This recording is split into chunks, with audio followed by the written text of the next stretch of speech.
Hello, friends, and welcome to Sleep Tight Stories.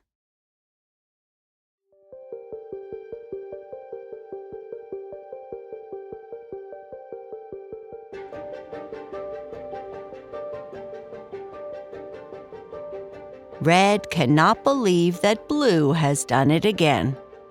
He changed her alarm from the soothing chime she expected to his annoying voice. Red gets up only to hear her mother say that it is a storm day, so she heads back to bed to warm up. The transfer student, Red's storm. He did it again, Red groaned. Why must he always annoy me first thing in the morning? Doesn't he know this is when I'm at my most irritable? Who am I kidding? Of course he knows. That's exactly why he does it. And because I've always been the kindest sister Mars has ever known, he thinks he can get away with it. Red grumbled as she reached over to silence her alarm. Instead of the soothing chime she had set, the sound of Blue's voice filled the room. Good morning, you stinky head." It played on a loop, cheerful and obnoxious. How he had managed to hack her phone was always a mystery. Ugh. Even the kindest older sisters needed to get revenge from time to time, and Red was already hatching her plan. As she swung her feet out of bed, she immediately felt a change in the air. It was freezing. Yuck, she thought, tugging her blanket around her shoulders. She glanced at her window. It was completely white, except for a small, clear circle in the middle, and the wind was howling. "Red, are you up?" her mother called from downstairs. "School's been canceled. It's a snowstorm. Come down for breakfast when you're ready." Snowstorm? Snow? Red shuffled closer to her window for a better look. Oh, the outside world was covered in white, soft, and fluffy-looking, but very, very cold, icy stuff. She pulled back from the window and jumped straight back into bed, burying herself under the covers. What had happened to the weather? Red liked the fall. Well, as much as she could like any season on this planet. At least the greens were muted by yellows and browns, almost acceptable. Earth's endless greens were nothing compared to the rich gray of Mars. She missed that color. Red had been on Earth for months now. She'd first arrived at the end of last winter, but because of the strict quarantine rules, she hadn't seen the outdoors at all during that time. Their temporary hideout was somewhere in the mountains. Red was never told exactly where, thanks to the AID and their security protocols. Inside their hideout, the air always smelled faintly of recycled oxygen, much like the habitats on Mars, but with an unfamiliar earthy undertone that stuck in her nose. The low hum of the heating system was constant, occasionally interrupted by the muffled sound of someone walking the corridors. Probably security.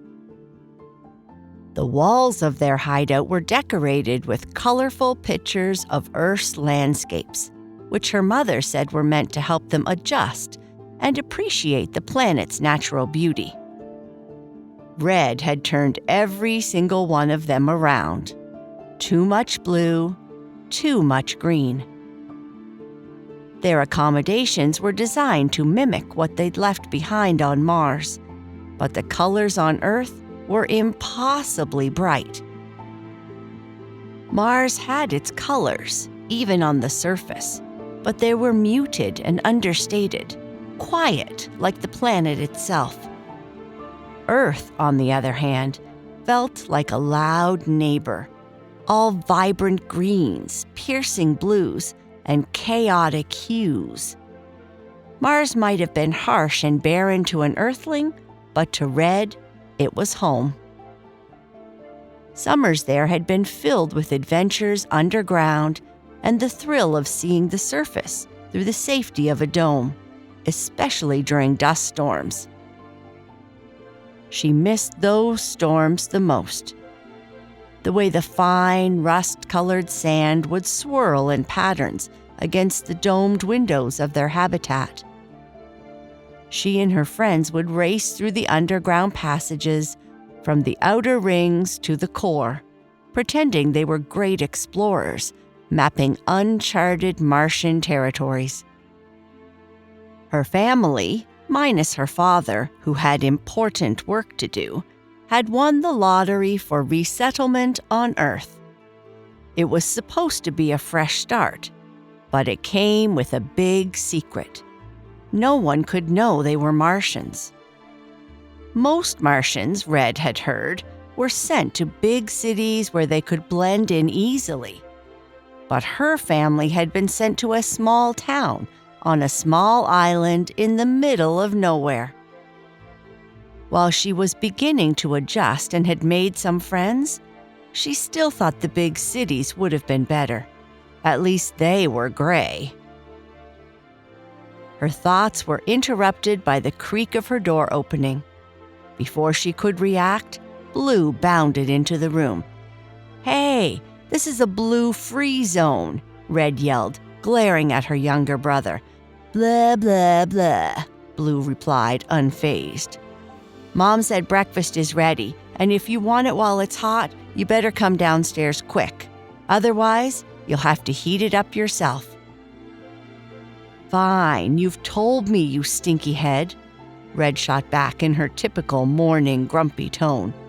"Stinky head," Blue echoed with a mischievous grin as he skipped out of the room, closing the door behind him. Red sighed and sank back into her bed.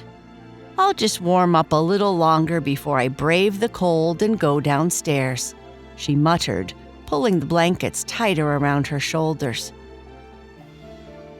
As she lay there, her thoughts drifted back to Mars and its storms. The surface of Mars was cold, colder than the snowstorm rattling her window, but no one spent any time out there. The habitats had been designed to be perfectly comfortable, regardless of the chaos on the surface. Red had never heard the wind howl like it was now here on Earth, and it seemed determined to shake her second-floor window loose. "This wind is ridiculous," she said to herself, flinching as another gust sent the glass shuddering. Her mind wandered to summers on Mars. "I miss summer," she thought. "Not summer here, of course." Her first Earth summer had been a disaster. Sunburns, oppressive heat, and endless rain. Oh, the rain. And Blue, always dragging her to the beach, which, to be fair, was the only tolerable thing about living on this island. Summers on Mars were nothing like that. After the Great Accident, Martians had taken refuge underground, leaving the hostile surface behind. For Red and her friends, summer wasn't about the weather. It was about a precious break from their intense studies. It might have been short, but it was enough to recharge their minds before diving back into the demanding school curriculum. Red smiled as she thought of Lyria, one of her closest friends back on Mars. They used to sneak into the Controlled Agricultural Zone, or the CAZ, near their habitat, weaving between rows of tall, gently swaying grasses that reflected the artificial lights. The hum of machinery looking after the plants filled the air, and water trickled softly from the hydroponic towers, creating a calm and relaxing backdrop. She and Lyria would hide in the shade of the tallest towers, sharing snacks and whispering about the future. Lyria always dreamed of exploring the stars. "The future isn't here, Red. It's out there," she'd say. She was determined to leave, even if it meant somehow creating a ship all by herself. "Come with my group," Red would argue. "You can help us fix the planet. We're getting close, we just need more time." But Lyria would only laugh, shaking her head. "Mars is too broken, Red. There's nothing left to fix." Their debates could last for hours, a pattern Red shared with many of her friends, though the stakes always felt higher with Lyria. Every exchange was like a battle of wills. Red's passion for preserving Mars against Lyria's unshakable belief in a future among the stars. Frustration would bubble up in Red as she tried to make Lyria see her reasoning, the urgency in her voice growing sharper with every rebuttal. Yet, beneath that frustration lay a flicker of admiration for Lyria's boundless determination, a quality Red couldn't help but respect, even as it clashed with her own loyalty to Mars. Their opposing dreams pulling them apart, yet holding them together all at once. Red could still picture Lyria's not-so-secret hiding place, a secluded corner at one of the observatory domes. The dome's glass panels revealed a swirling red sky during storms, and a stark, star-strewn expanse on clearer days. Pads couldn't track her there, which made it the perfect spot for Lyria to escape and stare at the stars, imagining what lay beyond. Scientists on Mars have always been divided into two groups: those determined to fix their dying planet, and those working to leave it behind. Red had always sided with the fixers, loyal to Mars' quiet strength and muted beauty. But most of her friends, like Lyria, couldn't wait to leave. She sighed again and pulled the blanket up over her head. Even if life on Mars wasn't perfect, it was home. Here on Earth, everything felt too loud, too green, too wrong.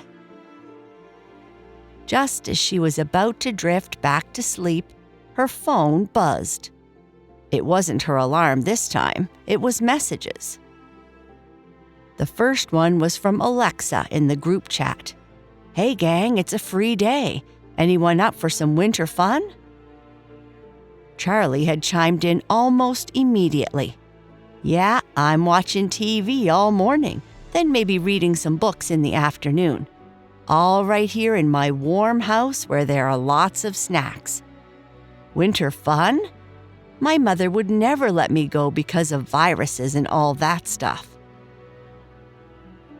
Red rolled her eyes at his response, her lips curling into a small smile. Classic Charlie. "What about you, Red?" Alexa asked. "I'm sure Kurt will want to go outside, though I'm not sure about Rachel. She might already have her nose in a book." Red hesitated, her thumbs hovering over the keyboard. Winter fun? That sounded suspiciously like being dragged out into the cold to do who knows what in the snow. The thought of slipping and falling, or worse, being pelted by snowballs, wasn't exactly appealing. Just as she was about to type out an excuse, another message from Kurt popped up. "Snowball fight at the park, anyone? You can't just sit inside all day, Charlie. Come on, it'll be fun.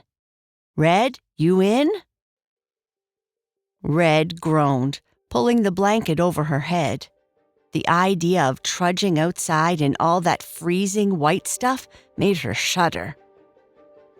But then again, staying cooped up in her room all day didn't sound great either, especially with Blue around. Whenever they were stuck together in close quarters, bad things started to happen. Her fingers hovered over the keys as she debated her response. Maybe she could go for a little while, just to see what all the fuss was about. Or maybe not. Ugh, she muttered to herself, her indecision weighing heavily. She hadn't actually experienced snow or been outside in winter. Didn't seem very appealing, but what excuse could she give? Too busy doing? Except English class and all its weirdness, she found the school much too easy. She covered what they cover in high school here in the equivalent of elementary school. "Red, are you there?" Alexa typed. Red stared at her phone, hesitating. The thought of stepping out into the snowy, freezing world didn't exactly excite her. But the idea of staying cooped up with Blue all day wasn't any better. "Okay, fine, I'll go," Red replied, her fingers moving reluctantly over the screen. "But I need to get permission first. My mom might think I'll freeze solid like an ice cube, or worse, get buried alive in all that fluffy stuff." She hit send, smirking at her own dramatics. But as she set the phone down, she felt a tiny flicker of something she didn't expect.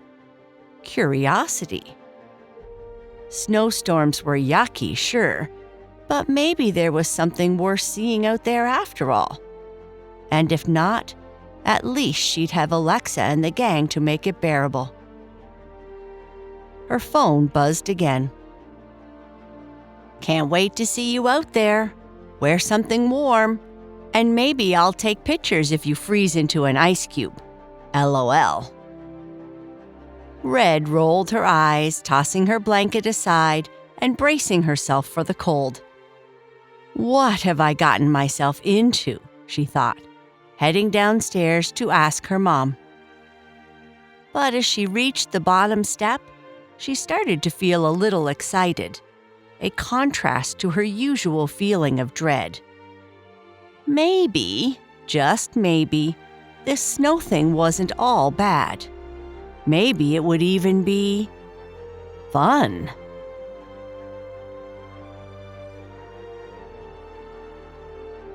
And that is the end of our story. Good night. Sleep tight.